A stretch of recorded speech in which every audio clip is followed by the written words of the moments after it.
पहली बार कभी न रुकने वाला कोरामी शहर धीमा हो चला था। वजह शहर में हो रहे लगातार कत्ल। अब तक तकरीबन 12 कत्ल हो चुके थे और कातिल का कोई सुराग नहीं। सुरक्षा विभाग पर कई सवाल उठ रहे थे। छोटे से बड़े सारे पुलिस अफसर इस वारदात से परेशान थे। न्यूज़ चैनलों में भी 24 घंटे सिर्फ एक ही बुलेटिन फ्लैश होती। दोस्तों, कोरामी शहर में लगातार कत्ल हो रहे हैं। पुलिस अभी भी कटघरे में है और हमारे सवालों से बच रही है। ऐसे हालात में यह प्रश्न चिन्ह उठना लाजमी है कि आखिर कोरामी शहर में हम और आप कब तक सुरक्षित हैं? कौन है यह कातिल? आखिर क्या दुश्मनी है इसे हम लोगों से? क्या यह किसी संगठन का काम है या कोई आतंकी वारदात है? हमें नहीं पता। ब्रेकिंग न्यूज दर्शकों, अभी यह खबर आ रही है। हम आपको बता दें कि जिस चीज का डर था बिल्कुल वही हुआ। सुकाई स्ट्रीट में एक और कत्ल की हमें हमारे सूत्रों से खबर मिल रही है। डॉक्टर आहूजा, जो कि सिटी हॉस्पिटल में एक डॉक्टर के रूप में नियुक्त थे, उनका कत्ल हो चुका है। पुलिस इस बार भी वारदात की घटना पर देर से पहुंची और एक बार फिर यह कातिल हमारी पुलिस से भी तेज निकला। लगता है अब इस शहर में कोई सुरक्षित नहीं है। लेकिन आप हमारे साथ लगातार बने रहिए। हम मिलते हैं एक छोटे से ब्रेक के बाद।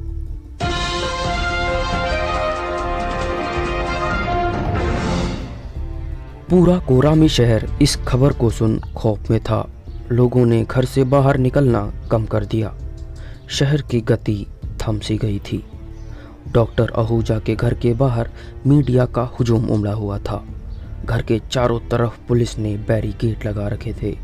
अंदर पुलिस अपनी जांच पड़ताल का काम कर रही थी। इस केस की जिम्मेदारी इंस्पेक्टर प्रभास पाटिल ने खास तौर पर अपने ऊपर ली। अभी उनकी इस शहर में नई नियुक्ति हुई थी। उनका करियर का अभी तक बेहतरीन रिकॉर्ड रहा है। उन्होंने कई बड़े केस अपने करियर में सॉल्व किए थे, पर यह केस मानो उनकी कड़ी परीक्षा ले रहा हो। वारदात की जगह पर मौजूद हवलदार महेश डॉक्टर आहूजा की लाश को तलाशी ले रहा था। तभी हवलदार कुंदन ने महेश की तरफ झुककर धीरे से कहा, क्यों रे महेश, कुछ मिला? अरे काहे को कुछ मिले, पता नहीं किस सिरफिरे पर कैसी सनक सवार है। 12 कत्ल हो चुके हैं और एक सबूत नहीं, और इसे मिलाकर 13 कत्ल हो गए। ना जाने अभी तक डिटेक्टिव डेन को यह केस क्यों नहीं सौंपा गया। वो होते तो अभी तक सब निपटा दिया होता, कुंदन ने कहा। वही तो, लेकिन यह अड़ियल इंस्पेक्टर अपनी जिद में अड़ा हुआ है। ऊपर के अफसरों ने तो बहुत कहा, मगर इसने यह केस अपने हाथ में लिए ना जाने और कितने खून करवाएगा। इंस्पेक्टर पाटिल का दोनों की वार्तालाप पे बराबर ध्यान था। वह तुरंत धमके। सुडौल शरीर, सुंदर चेहरा जिस पर 2 दमकती आंखें काले चश्मे के भीतर से निहार रही थी।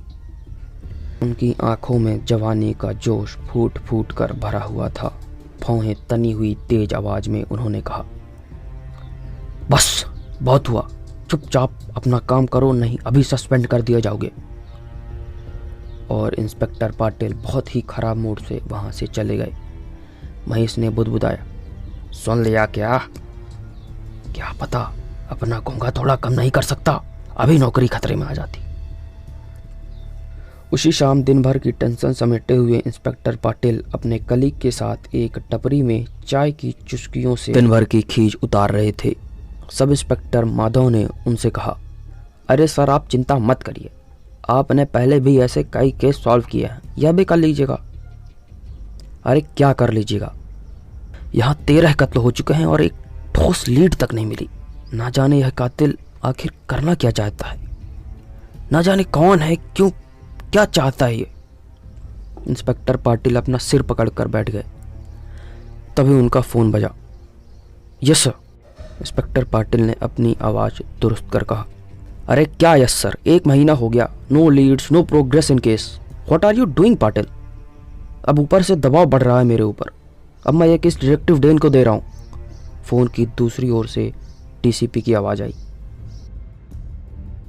इंस्पेक्टर पाटिल कुछ देर चुप रहे, फिर बोले, जी sir, okay.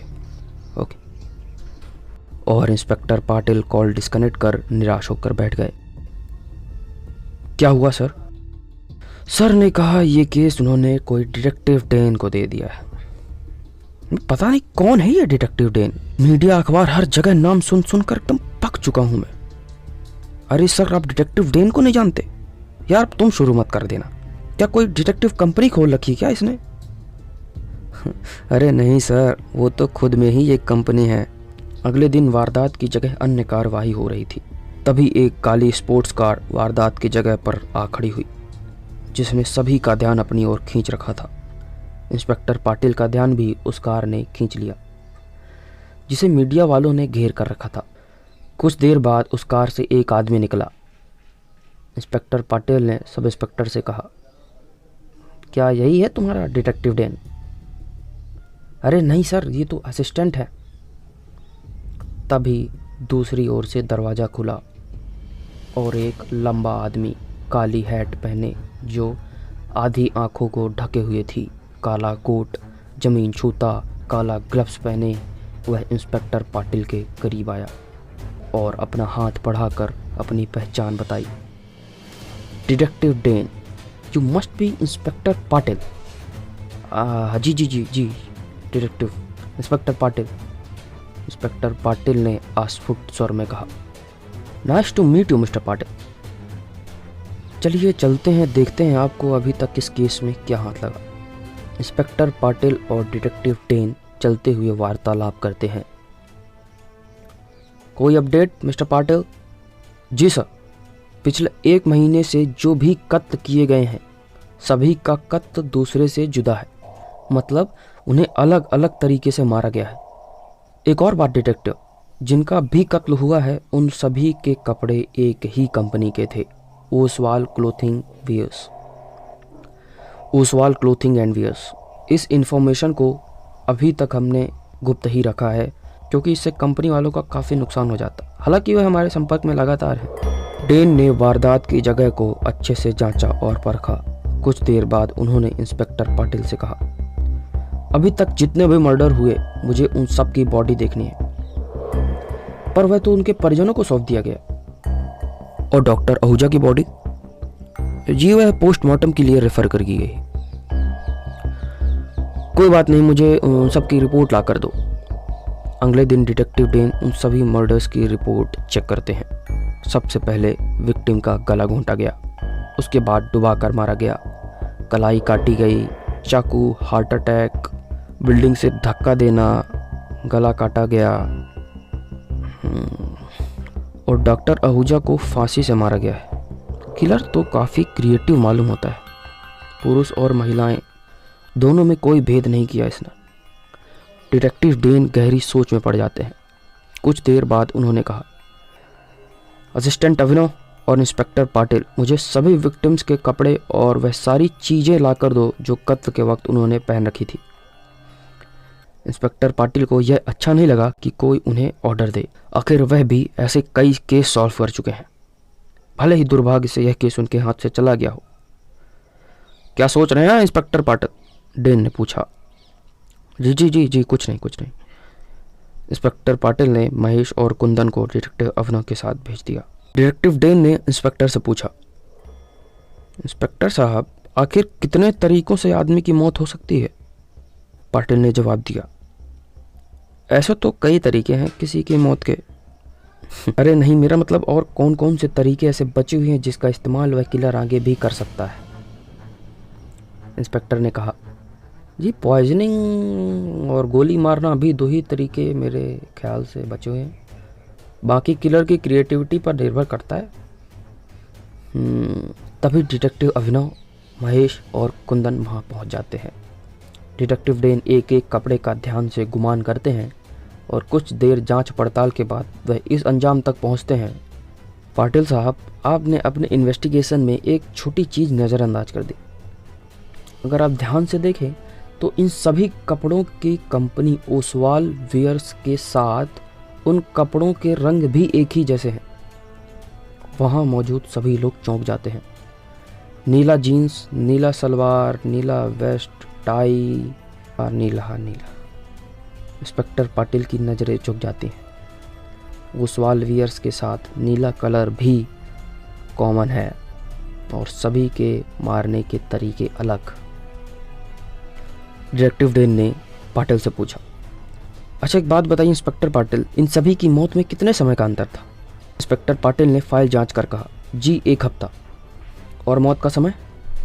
Inspector Patil postmortem की रिपोर्ट चेक कर कहते हैं, जी शाम 6 बजे। समझ नहीं आ रहा यह किलर चाहता क्या है। डिटेक्टिव डे निराश होकर इंस्पेक्टर पाटिल से कहते हैं, ऐसा करिए इंस्पेक्टर साहब, यह सारे कपड़े जिन जिन दुकानों से खरीदा गया है इसका पता लगाइए। इंस्पेक्टर पाटिल अपनी जगह से नहीं उठते। उनके सर एक और ऑर्डर मढ़ दिया गया। अरे आप अभी तक बैठे क्यों हैं, जाइए। जी जी जी जी, पाटिल वहाँ से उठकर चले जाते हैं। कुछ देर बाद पाटिल का फ़ोन आता है और पता चलता है कि सारे कपड़े पराल मार्केट की ओसवाल वियर्स के दुकान से खरीदे गए थे, जिसके मैनेजर शिरोमणि शर्मा हैं। डिटेक्टिव डेन खुद उनसे जाकर पूछताछ करते हैं और पूछताछ में यह पता चला सभी के कपड़े की पसंद नीला रंग ही था और जिसके मोलभाव में उनकी राजू से कहा सुनी भी हो गई थी। राजू? डिटेक्टिव की आंखें चमक उठती हैं। कौन राजू? कहाँ है वह?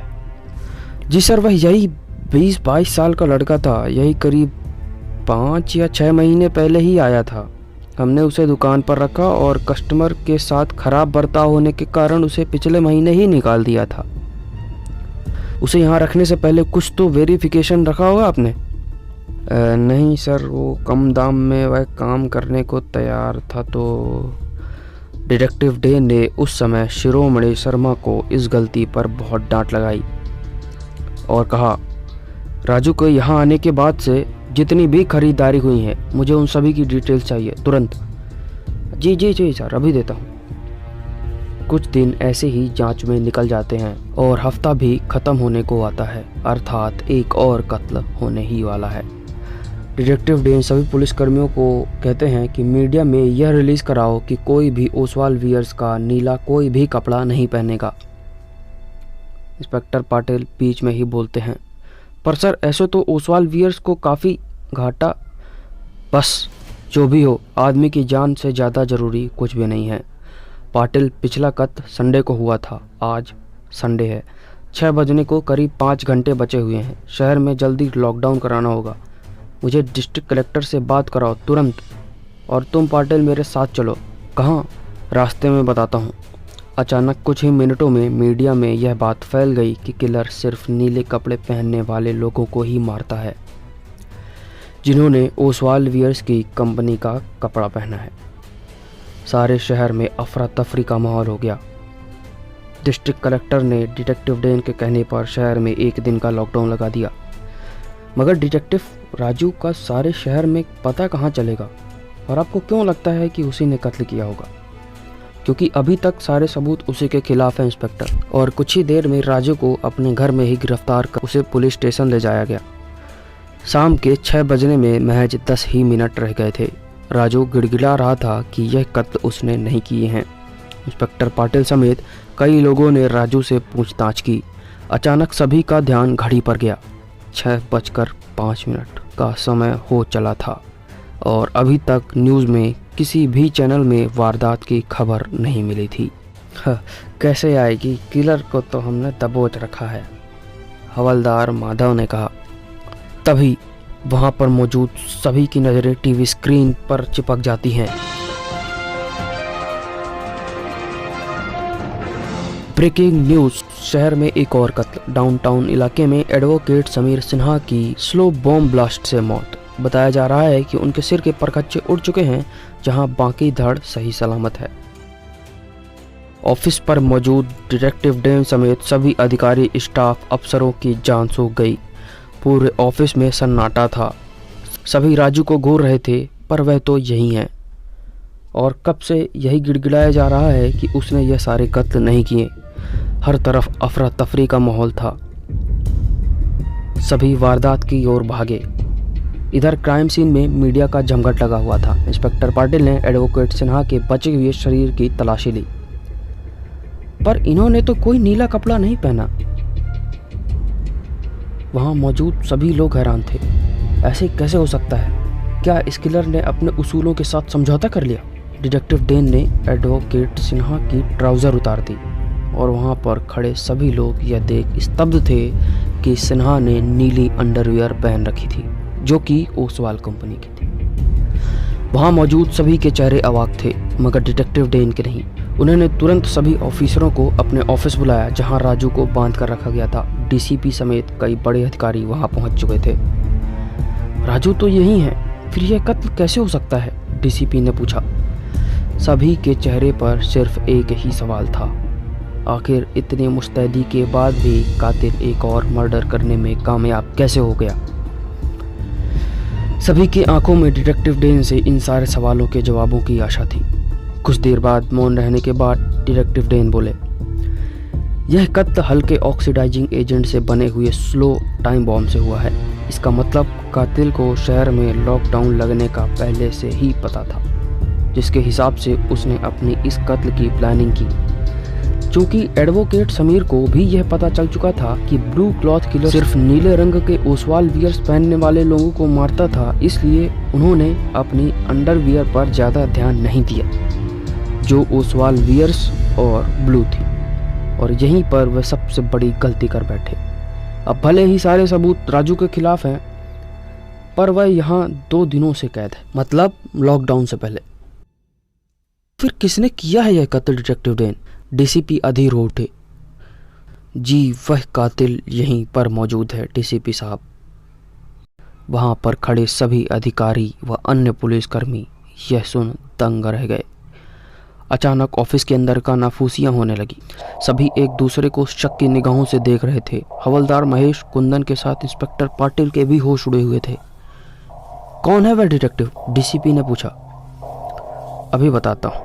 डिटेक्टिव डेन ने अपनी जेब से एक नीला कपड़ा बाहर निकाला और रहस्यमय ढंग से सभी की ओर देखने लगे और कहा, पिछले कुछ महीनों में यह जो भी कत्ल हो रहे थे, उन सभी कत्लों के पीछे जिसका हाथ है वह इस शहर के एक सम्मानित पद पर गठस्थ इंस्पेक्टर प्रभास पाटिल है। और यह बोलते ही उन्होंने वह नीला कपड़ा इंस्पेक्टर पाटिल के चेहरे पर फेंका, जिससे वह अचानक गिर गए और उनके व्यवहार में अचानक परिवर्तन दिखने लगा। सभी लोग हैरान थे। यह आप क्या कह रहे हैं डिटेक्टिव? आप यह दावे के साथ कैसे कह सकते हैं? आपके पास इसका क्या सबूत है? डीसीपी ने कठोर स्वर से पूछा। सबूत आपके सामने है डीसीपी साहब। नीले रंग के प्रति इनका यह अजीब बर्ताव, दरअसल इन्हें क्रोमोफोबिया है या कलर फोबिया, या सरल भाषा में कहे तो इन्हें नीले रंग से परेशानी होने लगती है। धड़कनें तेज हो जाती हैं, पसीने छूटने लगते हैं। इनके ऊपर मुझे सबसे पहले शक तभी हो गया था जब मैंने इनसे सारे विक्टिम्स के कपड़े लाने को कहे थे। तब इन्होंने हवलदार कुंदन और महेश को भेज दिया। इनके यूनिफॉर्म से वह नीला बैडज हमेशा से ही गायब रहा। पर जब मैंने डाउनटाउन में ओसवाल की दुकान के मैनेजर शिरोमणि शर्मा से मिला, तब राजू का नाम पहली बार मेरे सामने आया। तब मेरा शक राजू पर गया, क्योंकि सारे सबूत भी उसी के खिलाफ थे। मगर मुझे पता था 10वीं फेल 21 साल का लड़का यह कत्ल इतने सातिर तरीके से नहीं कर सकता। तभी मैंने उस दुकान के मैनेजर शिरोमणि शर्मा से पिछले कुछ महीनों के ग्राहकों के बिल देखे, जहां इंस्पेक्टर पाटिल ने भी अपने लिए एक कोट उसी दुकान से खरीदा था, जहां राजू से इनकी नीले कलर को लेकर झड़प हुई थी, जिसके कारण हमारे इंस्पेक्टर पाटिल ने राजू से बदला लेने की ठानी। नीले रंग के प्रति इनकी घृणा हम सभी को पता है। इन्हें लगा आखिर कोई नीला रंग कैसे पसंद कर सकता है। उन्हें रंग से परेशानी थी ही, इसलिए उन्होंने उस दुकान से नीले रंग का कोई भी कपड़ा खरीदने वाले इंसानों पर नज़र रखनी शुरू कर दी। डिटेक्टिव डेन की यह व्याख्या सुन वहां खड़े सभी लोग स्तब्ध थे। लेकिन एक ही समय पर अलग अलग कत्ल करने के पीछे क्या कारण हो सकता है? डीसीपी ने पूछा। गुड क्वेश्चन डीसीपी साहब। डिटेक्टिव अभिनव डेन ने अभिनव को अपनी इन्वेस्टिगेशन रिपोर्ट सभी को सुनाने के लिए कही। जब इंस्पेक्टर पाटिल और डेन सर वारदात की जगह पर तहकीकात कर रहे थे, उसी समय डेन सर ने मुझे इंस्पेक्टर पाटिल के घर तलाशी लेने के लिए भेजा और तहकीकात करने पर मुझे मिला यह। डिटेक्टिव अभिनव ने अपनी रिपोर्ट में से एक कागज निकाल कर सभी को दिखाया। यह एक साइकाइट्रिस्ट का प्रिस्क्रिप्शन है। इसमें यह कलर फोबिया के साथ बाइपोलर डिसऑर्डर की मानसिक बीमारी के शिकार थे, जो इंसान की दिमागी क्रिएटिविटी को अफेक्ट करती है, जिसके कारण इन्होंने यह सारे कत्ल एक खास तरीके से किए हैं। क्या इतने सबूत काफ़ी हैं डीसीपी साहब? वैसे आपको क्या लगता है डीसीपी साहब, एक ऐसा पुलिस ऑफिसर जिसने अपने करियर के सारे केस सॉल्व किए हैं और इस केस में फंस जाते हैं, और फंस भी कैसे जाते हैं? आखिर सारे कत्ल तो इन्होंने खुद ही किए हैं। वहाँ मौजूद सभी लोग इंस्पेक्टर पाटिल को घूरने लगे। पाटिल का मुंह खुला, आंखें फटी जा रही थी। उसके समझ में कुछ नहीं आ रहा था कि उसने अपनी रिवॉल्वर निकाली और डिटेक्टिव डेन के ऊपर दाग दी। उसने अपने ही ताबूत पर आखिरी कील ठोक दी। इससे पहले कि वह एक से ज़्यादा गोलियां दाग पाता, वहां खड़े लोगों ने उसे धर दबोचा और उसे सलाखों के पीछे डाल दिया गया। और इस तरह डिटेक्टिव डेन ने एक और केस को सॉल्व कर लिया। 7 दिन बाद डिटेक्टिव डेन और असिस्टेंट अभिनव पांडे हॉलीडे के लिए छुट्टियां मनाने गोवा गए हुए थे। डिटेक्टिव डेन के कंधे में जो घाव था वह अब पहले से ज़्यादा बेहतर था। तभी डिटेक्टिव अभिनव ने उनसे एक सवाल पूछा। सर, एक सवाल मेरे मन में बेचैनी बढ़ा रहा है।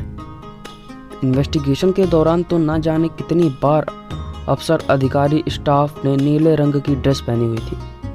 इंस्पेक्टर पाटिल तब विचलित क्यों नहीं हुआ? डिटेक्टिव डेन ने अपनी जैकेट से एक काला चश्मा निकाला और उसे पहन नीले आकाश की तरफ देखकर मुस्कुरा कर कहा, आज आसमान एकदम साफ है, क्यों पांडे?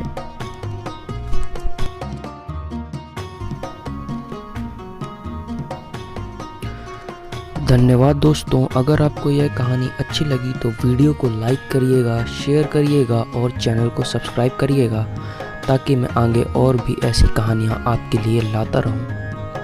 तो चलिए मिलते हैं अगली कहानी में।